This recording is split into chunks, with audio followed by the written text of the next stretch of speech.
राधे राधे, जय श्री कृष्ण। रामराज। मेरा ये रील बनाने का उद्देश्य है किसी के मन को आहत करना नहीं है, सबसे पहले तो।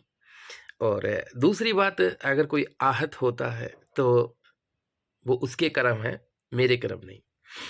अब हम कुछ बताएं उससे पहले आपको ये कह दें कि चैनल को सब्सक्राइब कर लीजिएगा, जिन्होंने चैनल को सब्सक्राइब नहीं किया है।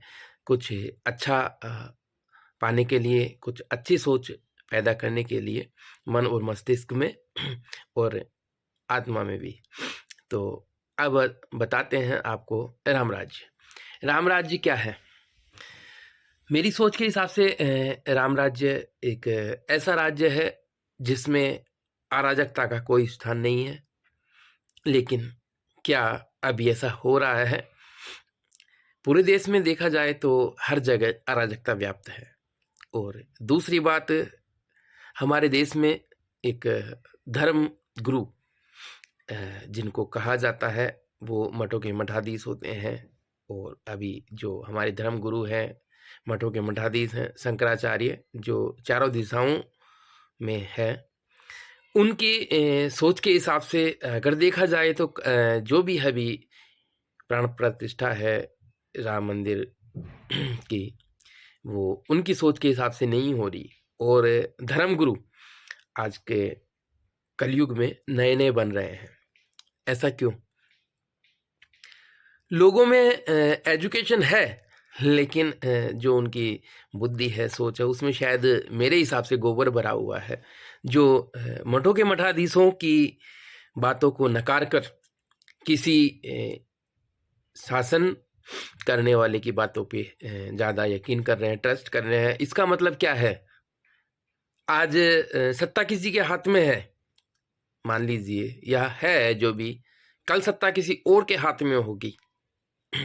फिर क्या होगा? ऐसे तो देश में अराजकता बढ़ती जाएगी। फिर देश में प्यार प्रेम का भी स्थापित हुआ, या किसने स्थापित किया? प्यार प्रेम का मतलब क्या होता है? या रामराज्य का मतलब क्या होता है? शांति और सुख। क्या देश में शांति और सुख कायम है? तो जो लोग ये रील बना रहे हैं कि राम आएंगे या राम राज्य स्थापित हो गया या सनातन धर्म की शुरुआत हो गई है, तो सनातन धर्म क्या है? आपकी सोच एक तरह से संकुचित हो चुकी है, जिसमें मेरे को नहीं लगता, या जो देश के शिक्षित युवा लोग हैं उनको नहीं लगता कि आपकी बुद्धि उस सोच के हिसाब से काम कर रही है जिस सोच के हिसाब से आपके कर्म और आपके जो धर्म है वो होने चाहिए।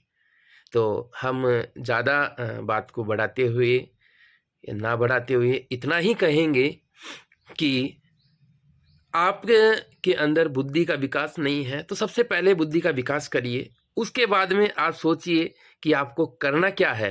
क्योंकि भ्रष्टमति के अंदर भ्रष्ट ही विचार आते हैं, अच्छे विचार नहीं आएंगे।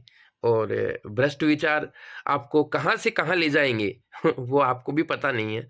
तो हम यही कहेंगे, एक अच्छी बुद्धि के लिए अच्छे ज्ञान का होना ज़रूरी है। किसी की बातों में आके या किसी की बातों को सुन के आप कोई निष्कर्ष नहीं निकाल सकते। अगर निकालते हैं तो वो आपके ज्ञान का प्रचार प्रसार नहीं है, वो सिर्फ और सिर्फ भेड़ चाल है।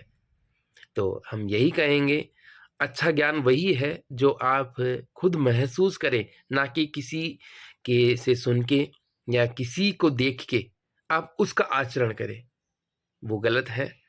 अच्छा आचरण और अच्छी सोच वही है जो आप खुद महसूस करें। महसूस कहाँ से होगा? अच्छे ज्ञान से। तो अच्छा ज्ञान आप हासिल करें, उसके बाद आप सोचिए कहाँ क्या हो रहा है।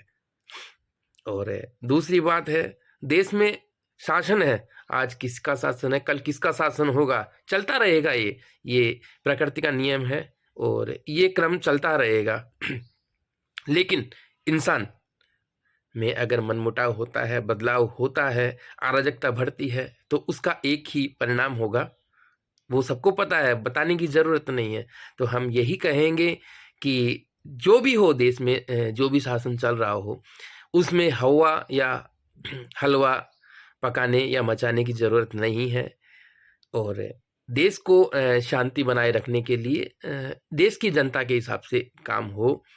और धर्म का अगर बात करें तो धर्म गुरुओं के हिसाब से काम हो, जो हर चीज़ से परे हैं, लोभ मोह काम क्रोध, जिनमें विकार नहीं है, मेरी सोच के हिसाब से जिनमें किसी तरह का कोई विकार नहीं है, वही धर्म के गुरु हैं और वही धर्म के सर्वे सर्वा है। उसके अलावा जिसमें किसी भी तरीके का कोई भी लोभ मोह या किसी भी तरह का विचार या विकार हो गलत, वो मेरे हिसाब से धर्म का प्रचार प्रसार नहीं कर सकता, क्योंकि वो एक चालाक इंसान होता है।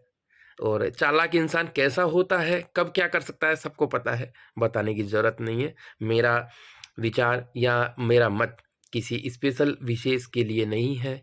तो हम यही कहेंगे, आप अपनी बुद्धि का सदुपयोग करिए और अच्छी सोच के साथ देश में अपना कर्म और धर्म निभाइए। राधे राधे, जय श्री कृष्ण।